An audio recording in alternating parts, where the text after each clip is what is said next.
Hello everyone, welcome to Jumbo IS. So today we will cover the day 3 of geography MCQs. We already have shared the notes with you guys and I hope you already have read those notes. So let's start the first MCQ, and these MCQs are from geomorphic processes topics. Okay, so all the topics, all the subtopics and all the subtopics will be covered through these MCQs. So first MCQ says what? First of all, with reference to igneous rocks are also known as primitive rocks or primary rocks, which are basically formed by the solidification of magma. That magma can be basic in nature or it can be acidic in nature. So acidic and basic magma we have covered in detail in our last lecture. Okay, so consider the following statements about these rocks. Acidic igneous rocks are characterized by high silica content. Yes, as silica has the less melting point, and whenever the plate is subducting under any other plate, the magma will be formed and it will have higher amount of silica. And high density, no, silica has less density, and that is why this high density statement is wrong compared to basic igneous rocks. Yes, they have higher silica amount, but they have lesser density. Okay, so that's why this statement is wrong. Basic igneous rocks are formed of solidification of basic magma, and basic magma comes from where? The deep down of the asthenosphere, and that is why it has more dense materials than acidic magma. So such as basalt are highly fluid. Yes, as it has high temperature, it will have high fluidity and typically form extensive plateaus. Yes, because horizontal spreading will be more rather than vertical spreading. Vertical spreading is basically the nature of acidic magma. Intrusive, so this statement number 2 is right. So intrusive igneous rocks develop large mineral crystals due to slow cooling process deep within the crust. Yes, the time taken for the solidification is basically the parameter that how much size is of crystal. So if rapid cooling is there, then the size of crystal will be very less. Okay, and due to slow cooling process, intrusive igneous rocks will have large mineral crystals. So, which of the statement given above is correct? So, first was incorrect, first, second, and third are correct. Then answer will be your B, 2 and 3. Okay.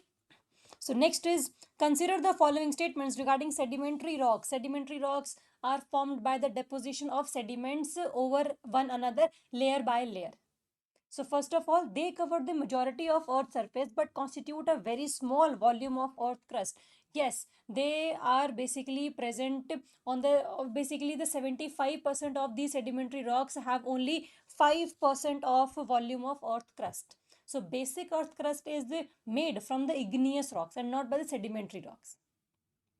Okay, so first statement is right. Lithification is the process of turning loose sediments into hard rock through compaction and cementation. Yes, lithification is basically by turning the loose sediments into compact materials, just like this. Compaction and cementation, the loose particles will come together and they will compact with each other, and ultimately a type of rocks will be formed. Okay, so after the solidification of magma, there will be the igneous rocks, and whenever there are more fossils, basically the dead bodies of humans, dead bodies of plants, and dead bodies of other organisms, they basically cement together, compact together, and ultimately form sedimentary rocks in terms of fossils. Okay, so yes, lithification is that. Sedimentary strata are the primary source of fossil fuels like coal and petroleum.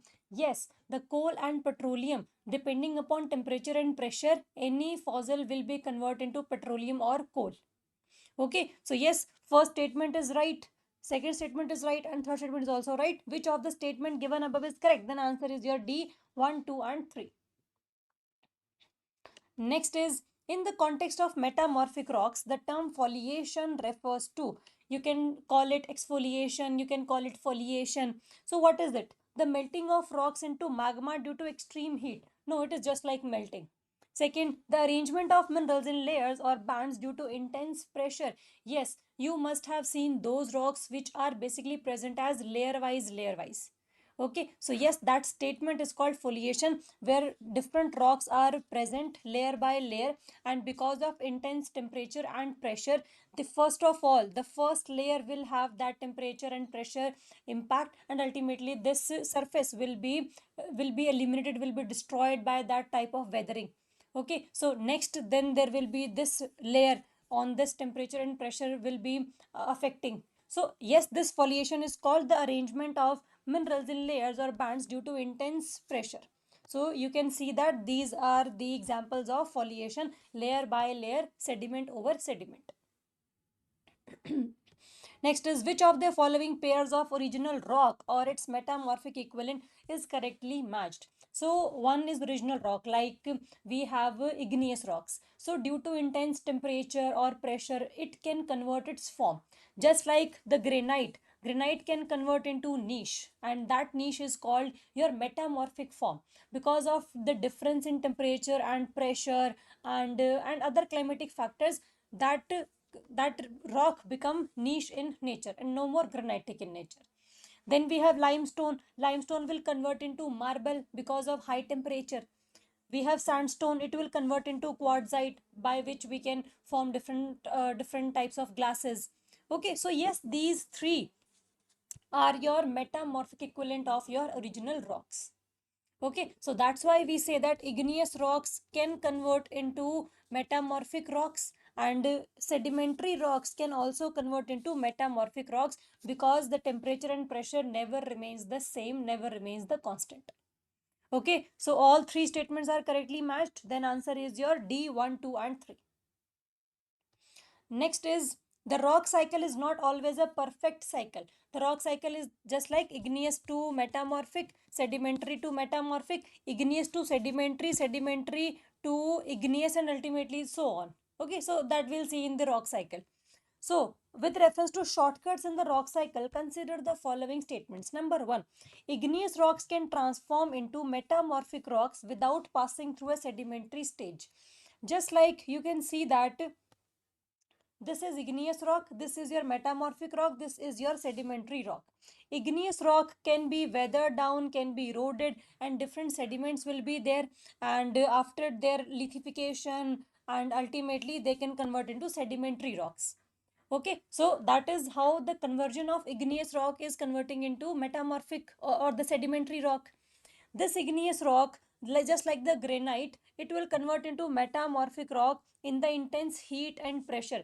This igneous rock can melt in the high temperature. Ultimately, it will form again magma.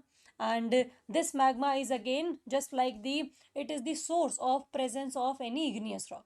So igneous rock can convert into magma, and magma by solidification can convert into igneous rocks. And this metamorphic rock like limestone, silica, marble, etc., they can convert into magma as well, acidic magma, but by the subduction of that plate into any other plate. Okay, so any rock can convert into again magma, and it will form igneous rocks by solidification. So this is how igneous rock can convert into metamorphic rock, and metamorphic rock can convert into igneous rock.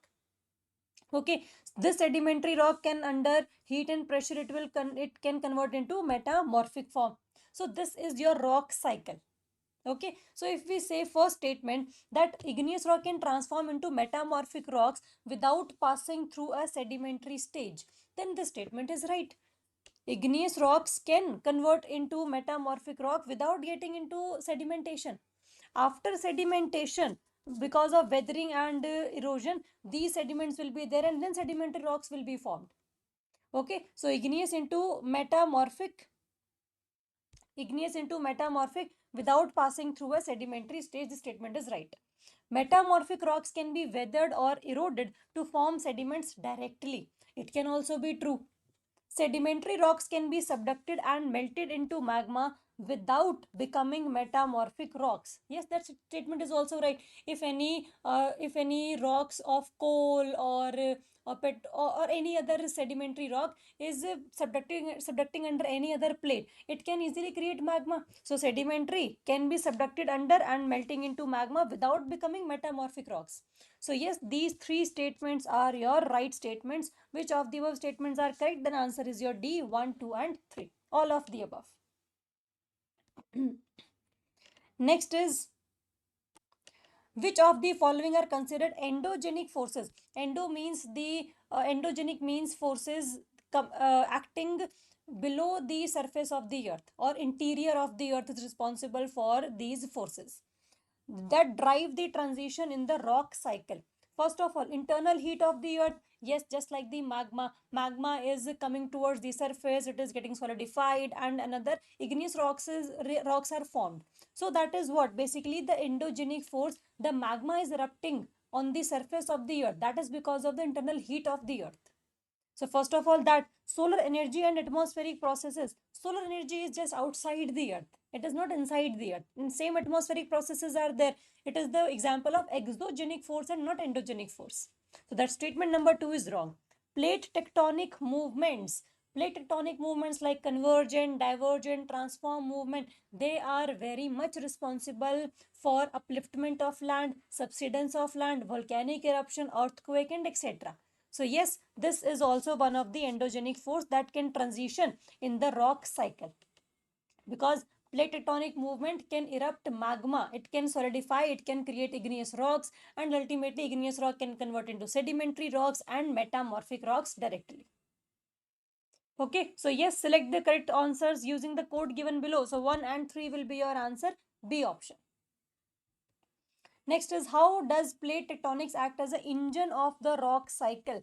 How this is the utmost requirement, utmost required thing that this rock cycle can be started, because we need igneous rocks for that. And igneous rocks are basically by solidification of magma, which can be acidic or which can be basic. And this magma is coming to the surface because of the convergence of plate or divergence of plate, basically the plate tectonics movement. So first of all, subduction zone facilitate the melting of rocks back into magma. Yes, but those rocks which are higher in silica amount. Second, mid-oceanic ridges and hotspots provide the source for new igneous rocks. Yes, mid-oceanic ridges are example of divergent boundaries. So yes, hotspots again, the localized area where magma is erupting.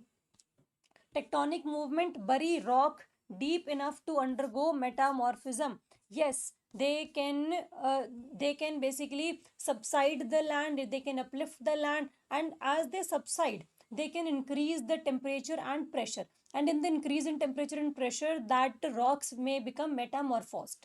So that is how tectonic movement is also responsible for for making rocks undergoing into metamorphism. Okay, so yes, these three statements are right. So which of the statement given above is correct? Then answer is your D, 1, 2, and 3. Next is, with reference to geomorphic processes, consider the following statements. Geo means the earth, morph means the change. So those forces which are responsible for bringing out the changes on the surface of the earth, that change can be upliftment of land, that change can be subsiding of land. So first of all, exogenic forces are primarily land building forces, while endogenic are land wearing processes. So both the processes are responsible for both the phenomena. Endogenic force can increase the surface of area because solidification of magma is there, but it can also decrease the level of the land as due to earthquake, tsunami, and etc. So by endogenic force, the land can get subsided, and exogenic force is responsible for the erosion, decrease in the level of land, and also increase in the level of land by deposition. But if we talk about generally or primarily, endogenic forces are 99% are responsible for the increasing of your land surface, and exogenic are responsible for decreasing the land surface. Okay, so exogenic are your land wearing forces, and your or your endogenic are your land building forces. So it is no, it is written primarily. So it if it is written or always or every time, then this statement would have been wrong. Okay, so again this statement is again wrong because it is interchanged. So second, the phenomena of wearing down relief variations of the earth's surface through erosion is known as gradation. Yes, it is basically the gradation. It can be a gradation and it can be degradation.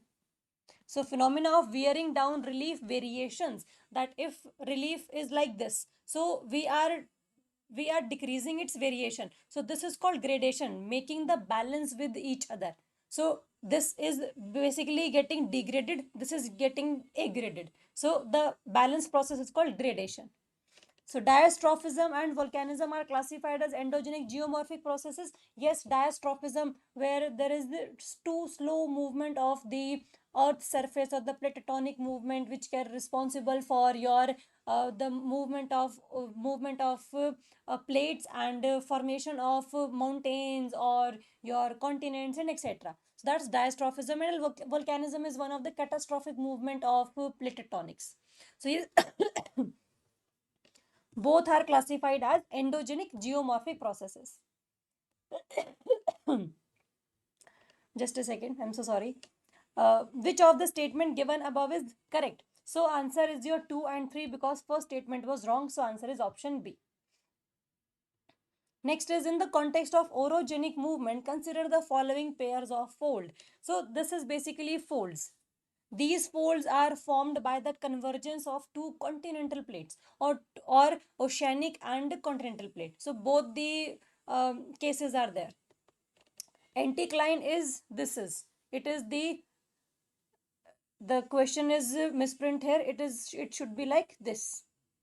So anticline is, yes, it is this shape with the oldest rocks in the center of the fold. Yes, syncline, this is U shape. This is the depression type. The syncline is U shape with the youngest rock in the center of the fold. Okay, so that's basically a kind of shape like folds.